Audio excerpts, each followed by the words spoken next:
Official flash estimates show resale flat prices have grown 0.4% in the last quarter of last year, and it's the second largest increase in a single quarter since 2012, and also the fastest growth over 5 quarters.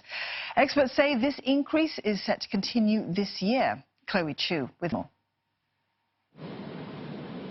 Resale prices are estimated to have climbed 0.4% in the fourth quarter.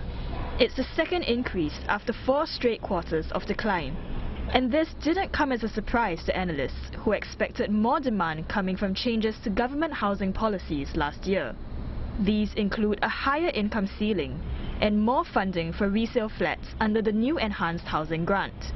Experts say these factors will continue to boost prices this year.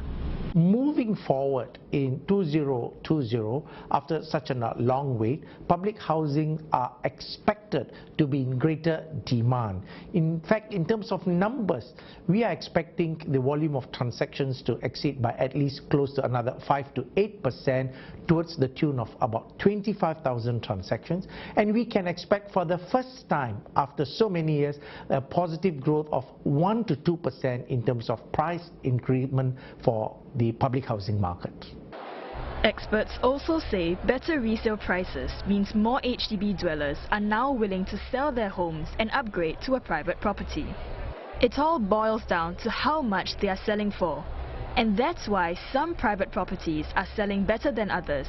Experts say the 2.1% jump in the suburban region is because they are units that are cheaper compared to the city and outside the city areas.